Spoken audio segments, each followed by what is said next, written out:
මගේ YouTube channel එකත් එක්ක යාළුවෝ අදත් ආයුබෝවන් කියලා පිළිගන්නවා. ඉතින් මේ වීඩියෝෙන් අද අපි කතා කරන්න යන්නේ මී මැසි රුකුල් ගැන. ඉතින් ඔයා මේ channel එකට අලුත් කෙනෙක් නම් අනිවාර්යයෙන්ම subscribe කරලා එකතු වෙන්න. ඒක තමයි වීඩියෝ එක නම් අනිවාර්යයෙන්ම like එකක් දාන්න.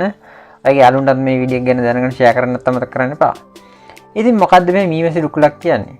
මී මැසි රුකුලක් කියන්නේ මී මැස්සොන්ට ඇවිල්ලා ජනපදයක් පිහිටවන්න අපි හදලා තියෙන ඕනෑම දෙයකට අපි කියන්න පුළුවන් මී මැසි රුකුලක් කියලා.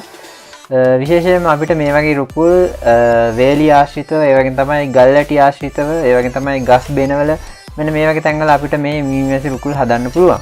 ඉතින් මේ විදිහට ස්වභාවිකව තියෙන මී මැසි රුකුල් වලට අමතරව අපිට පුළුවන් කෘත්‍රිමව අපිටම මී මැසි රුකුල් නිර්මාණය කරන්න. විශේෂයෙන්ම වේලි ආශ්‍රිතව ඉතින් වේලක් ආශ්‍රිතව මොකක් හරි සිදුරක් තියෙනවා නම් ඔයගොල්ලන්ට පුළුවන් මේ සිදුර වැහෙන විදිහට ගල් අහුරන්න.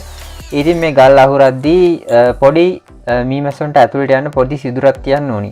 ඉතින් මේ විදිහට පොඩි සිදුරක් තියලා ගල් ඇහුරුවකින් පස්සේ ඔයගොල්ලන්ට පුළුවන් මේ විදිහට රුකුලක් මී මැස්සොන් නිර්මාණය කරන්න. ඒකෙන් තමයි අපිට ගල් ඇටි වල මේ විදිහට රුකුල් නිර්මාණය කරන්න පුළුවන්.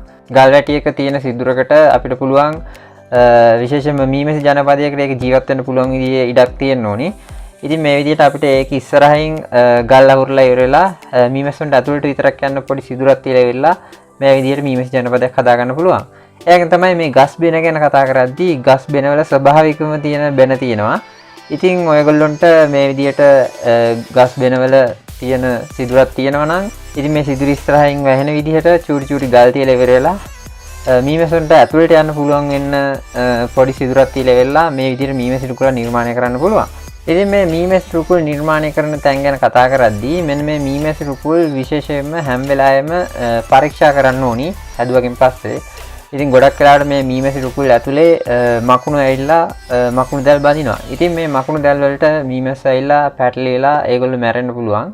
ඉතින් මේ වගේ මකුණු දැල් තියෙනවා නම් මී මැස්ස වෙන්නෙත් නෑ. ඒ වගේ තමයි කැරපොත්ත හූණු මෙන්න මේ වගේ සතුත් මේ වගේ මී මැසි රුකුල් වලට රිංගනවා.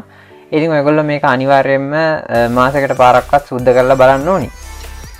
ඉතින් මේ විදිහට මී මැසි රුකුල් නිර්මාණය කරද්දී ඔයගොල්ලොන්ට විශේෂයෙන්ම අඳුරු තැන්වල මේ මී මැසි රුකුල් නිර්මාණය කරගන්න පුළුවන් නම් ගොඩක් හොඳයි. මොකද මී මැස්සෝ වැඩිම කැමති අඳුරු තැන්වල ඉන්න.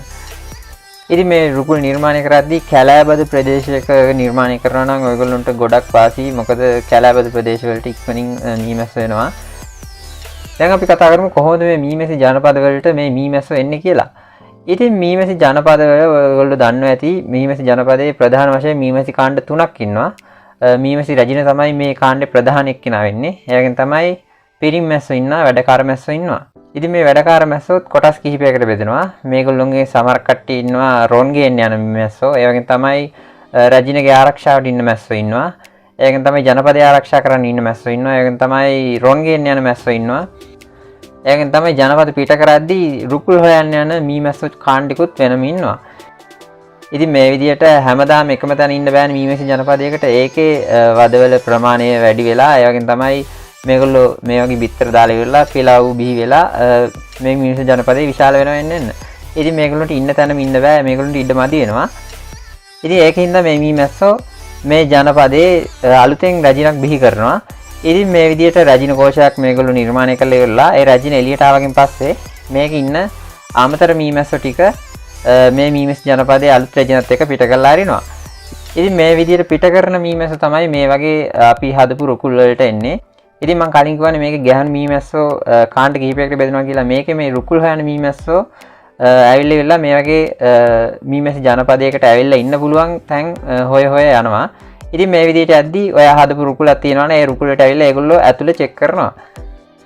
ඊට පස්සේ මේ තැන හොඳයි නම් ඒ මී මැස්සෝ තව මී මැස්සෝ ටිකක් එක්ක ඇවිල්ලා මේ තැන ආයෙත් චෙක් කරනවා. ඉතින් ඔයා මේ හදපු රුකුල් චෙක් කරන මී මැස්සෝ ආයෙත් යනවා මී මැසි ජනපදයට. ඉතින් මේගොල්ලෝ මේ විදිහට මව් ජනපදයට ගිහිල්ලා ඉවරලා ඉතින් මේගොල්ලෝ මේ අනිත් අයත් එක්ක සංනිවේදනය කරන්න විවිධ ක්‍රම තියෙනවා. මේගොල්ලොන්ට නැටුම් තියෙනවා. ඉතින් ඒ වගේම තමයි ඇඟේ තියෙන විවිධ අවයව චලනය කරලා ඉවරලා සංනිවේදනය කරන ක්‍රමත් තියෙනවා. ඉතින් මේවා ගැන කතා කරන්න ගියොත් වීඩියෝ එක දික් වෙනවා. ඉතින් මේ ඉස්ලාම් තනි මැස්සෙක් ඇවිල්ලා බල්ල යන එක ඊට පස්සේ එයා ගිහිල්ලා ඉල්ලා මව් ජනපදයට ගිහිල්ලා කිව්වකින් පස්සේ තව මැස්සෝ ටිකක් ඇවිල්ලා ඉල්ලා මේ ජනපදේ පරීක්ෂා කරලා ඉල්ලා ආය යනවා. මේගොල්ලෝ වද බැඳර වෙලා බිත්තර දාලා පිලව් වැඩි වුණාකින් පස්සේ මේ මී මැසි ජනපදේ ඉඩ මදි වෙනවා. ඉතින් මේ විදිහට මදි වුණාකින් පස්සේ අලුතෙන් ඒගොල්ලෝ රජින නිර්මාණය කළා. ඒ රජිනත් එක්ක මේ අතිරික්ත මැස්සෝ ටික ඉතින් අපි මේ විදියට හදලා තියෙන රුකුල් වලට හොඳට තියෙන රුකුල් වලට ඉතින් මේගොල්ලෝ නිකම්ම හොයාගෙන එනවා. ඉතින් මාත් මේ විදියට හදපු රුකුල් ගොඩකට මේ විදියට මීමැසි ජනපද ඇවිල්ලා තියෙනවා. ඉතින් මේ විදියට ආවගෙන් පස්සේ අපිට අවශ්‍ය නම් අපිට පුළුවන් අපේ මීමැසි ජනපද පෙට්ටියකට ඒ මීමැසි ජනපදයේ ආය දාගන්න. ඉතින් මං හිතනවා අද වීඩියෝ එකෙන් ඔයගොල්ලෝ දෙයක් ඉගෙන ගන්න ඇති කියලා. ඉතින් ඔයා මේ වීඩියෝ එකට කැමති නම් අනිවාර්යෙන්ම ලයික් කරන්න. ඒකෙන් තමයි මේ වීඩියෝ එක අනිත් අයටත් දැනගන්න ෂෙයා කරන්නත් අමතක කරන්න එපා. ඔයාලා Instagram Facebook ඉන්නවා නම් මාව ෆලෝ කරන්නත් අමතක කරන්න එපා. ඉතින් links තියෙනවා description එකේ ඔයගොල්ලෝ ගිහිල්ලා බලන්න පුළුවන්. ඉතින් ඔයා channel එකට අලුත් කෙනෙක් නම් අනිවාර්යෙන්ම subscribe කරලා එකතු වෙන්න මේ වගේ videos හැමදාම බලන්න. මේකෙන් තවත් වෙන වීඩියෝ එකකින් අපි ආයෙත් හමු වෙමු.